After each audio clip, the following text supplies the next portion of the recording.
face à moi, sur cette partie gauche de la mairie, c'est la première partie de l'exposition.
général qui était aussi le point de départ des actions que nous menons dans le cadre du 60e anniversaire.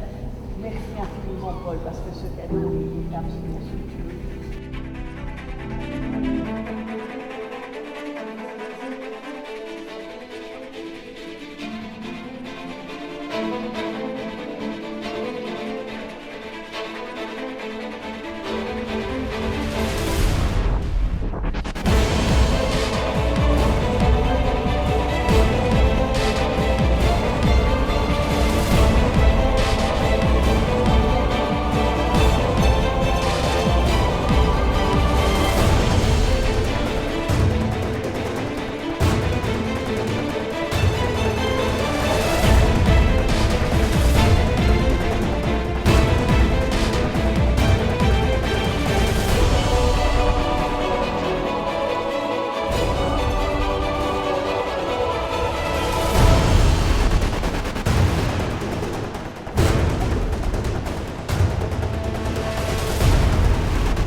Bonjour. Bonjour.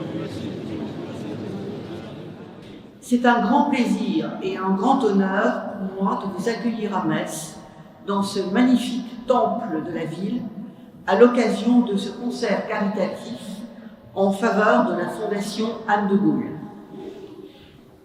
Pour ma part, je suis particulièrement émue et honorée d'accueillir aujourd'hui parmi nous Madame de la Roulière, vice-présidente de la Fondation et petite-fille du général de Gaulle. Ce concert s'inscrit dans le programme des actions que la section Moselle a décidé de mener tout au long de cette année pour commémorer le 60e anniversaire de la création de l'Ordre national du mérite, créé par le général de Gaulle en 1963. Avant le début du concert, je voudrais remercier l'ensemble des concertistes et choristes qui ont accepté de nous soutenir bénévolement dans cette action.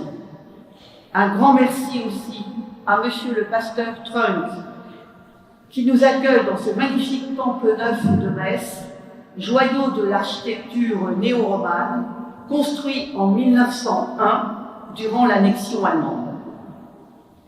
Un grand merci au 1er régiment du service militaire volontaire de Montigny-lès-Metz pour sa présence et l'aide permanente qu'il apporte à l'organisation de nos événements. Merci à eux, merci à vous d'être présents cet après-midi. Mais avant de débuter ce concert, je souhaite passer la parole au président national de notre association, M. Patrick Sandevoir, et ensuite à Madame Delaroulière, vice-présidente de la Fondation Anne de Gaulle. Notre association est jeune, elle n'a que 51 ans. Elle est née de la volonté des premiers décorés de l'Ordre national du mérite de se rassembler sous la forme d'une société d'entraide et de transformer des désirs individuels en missions collectives. Elle a été créée dans le Nord en 1972. Elle s'installe rapidement à Paris. Elle est composée aujourd'hui de près de 30 000 membres, répartis en 101 sections en France et dans les territoires ultramarins, ainsi que dans 30 pays étrangers. Nos actions visent à faire rayonner l'Ordre national du mérite et la notion de mérite qui lui est associée. Les valeurs de la France, de la démocratie, de la République, ainsi que notre culture. Elle s'est donnée comme mission de s'intéresser particulièrement aux jeunes, afin de leur transmettre nos valeurs du civisme, de la citoyenneté, du devoir de mémoire, du vivre ensemble. Et je suis très heureux que ce concert qui est donné aujourd'hui au profit de la Fondation Anne de Gaulle puisse se faire en présence des petits-enfants du général de Gaulle. Je vous remercie de votre écoute. Aujourd'hui, la Fondation a beaucoup grandi, cherche à se moderniser, a un énorme projet qui s'appelle le Village Agora, que vous pouvez trouver sur les quelques prospectus qui sont à l'arrière. Et c'est vrai que ce projet, même si nous avons de gros soutiens dans le département des Yvelines et la région Grand Est aussi, je tiens à souligner, nous a aussi beaucoup aidé. Et bien évidemment, on a toujours besoin de soutien financier, hein, on ne va pas se cacher la face. Tous nos établissements, toutes nos fondations sont toujours à la recherche de fonds. Donc je vous remercie infiniment tous d'être ici présents, d'avoir organisé ce concert et puis de faire ce geste qui va nous permettre, qui va surtout permettre aux personnes accompagnées d'être mieux accompagnées, de vivre dans un lieu encore plus beau, avec des personnes plus compétentes et en espérant les insérer le plus possible dans la vie, parce qu'aujourd'hui, le but, ce n'est pas de les laisser à l'écart, mais au contraire de les mettre dans la vie. Voilà, je vous remercie beaucoup.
jeunes gens.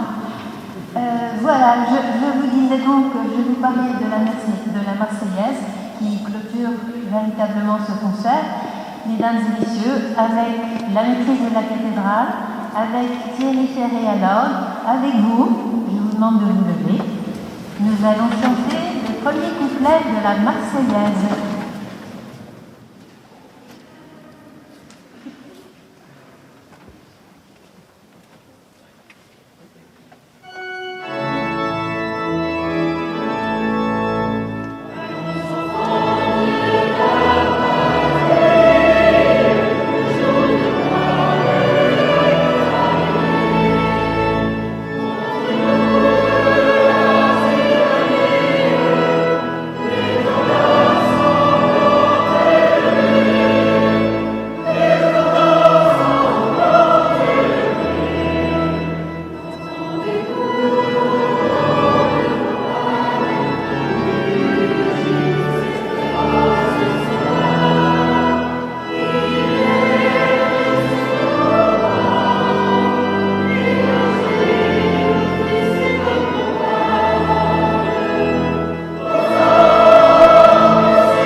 Monsieur le maire, général, mesdames et messieurs, en vos rangs et qualités, chers compagnons, chers amis, je vous remercie d'être venus aussi nombreux, malgré l'heure matinale, pour assister à un moment inhabituel dans la vie d'une section de l'Ordre national du mérite. En effet, nous assistons aujourd'hui à la scène finale du dernier acte des commémorations du 60e de la création de l'Ordre national du mérite de la section Moselle. Et c'est avec un grand plaisir et un grand honneur pour moi de vous retrouver à l'occasion de la plantation de l'Arbre du mérite qui clôture donc de façon solennelle et festive le programme de cette année très riche. Le choix s'est porté sur un chêne, dont la symbolique est forte. Il symbolise l'espoir pour les jeunes générations, ainsi que la longévité. C'est de toute évidence l'impression que donnera l'arbre à l'âge adulte. Je tiens à remercier chaleureusement Monsieur François Grosdidier, maire de Metz, qui a offert à la section cet arbre encore jeune, vous pouvez l'admirer, mais auquel nous souhaitons tous une longue vie. Le général Yann Gravette, gouverneur militaire de Metz, ainsi que son prédécesseur, le général Dandoc de Sériège, d'avoir accepté cette plantation Square Giraud, qui, je le rappelle, est un terrain militaire. J'ajoute que l'on ne pouvait trouver meilleur endroit en face du palais du gouverneur pour planter notre arbre du 60e anniversaire de la création de notre ordre. Dans quelques minutes, messieurs, nous allons devoir travailler, monsieur le maire, monsieur le gouverneur, pour que ce chêne soit bien planté et que les générations futures puissent l'admirer. Merci.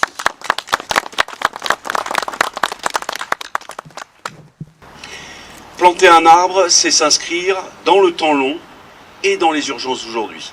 C'est s'inscrire dans le temps long parce qu'il y a 60 ans qu'a été créé par le général de Gaulle l'Ordre national du mérite, parce que c'est un ordre national qui a vocation à durer, et parce que c'est un ordre national qui récompense des personnalités éminentes, dont certaines parmi nous aujourd'hui, qui ont elles-mêmes œuvré et démontré ces mérites dans la durée. Et puis c'est aussi s'inscrire dans les urgences d'aujourd'hui, au travers d'un acte et d'un symbole, celui du chêne, celui de la longévité, face au changement climatique, dans le cadre de la nécessaire transition écologique et énergétique à laquelle nous nous attelons tous. Planter un arbre, c'est une future énergie non fossile, c'est un rafraîchisseur en temps de canicule, c'est un stabilisateur des sols, c'est un capteur d'eau et de carbone.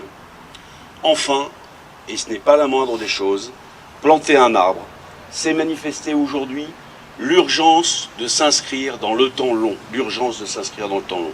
Face au tout de suite, la nécessaire gestion des frustrations, notamment sociales, dans le calme auquel invite l'arbre, face à la consommation immédiate qui constitue une négation de notre passé et interdit tout avenir, notamment à nos jeunes et ceux du service militaire volontaire. Oui, il y a urgence aujourd'hui à s'inscrire dans le temps long. Merci. D'abord, rappeler comme 2023 aura été une année riche en événements marquant l'anniversaire de l'Ordre national du mérite.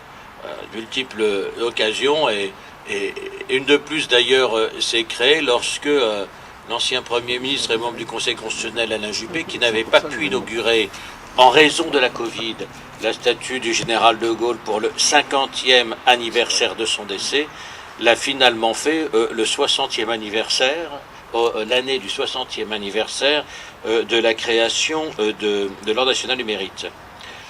Vous avez choisi de marquer, de clôturer ces célébrations par la plantation d'un arbre. Alors, en général, vous avez retiré beaucoup des mots de ma bouche sur l'importance de l'arbre, encore plus dans le monde actuel, sur tous les enjeux urbains que vous avez soulignés, purificateurs d'air, d'amortisseurs thermiques. Et si on fait le parallèle avec les humains que nous sommes, c'est tout ce que nous voyons pas.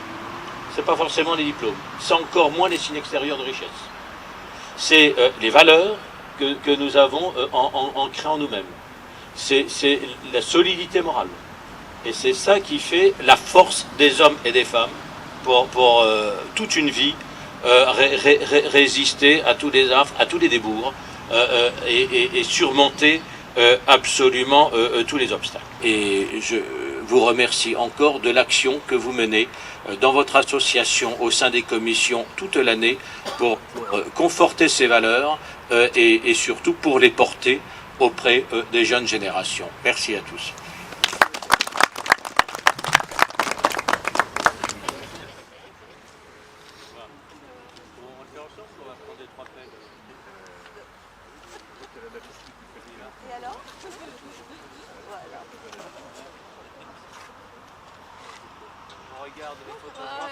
Elle n'est pas très pleine, hein, ta peine.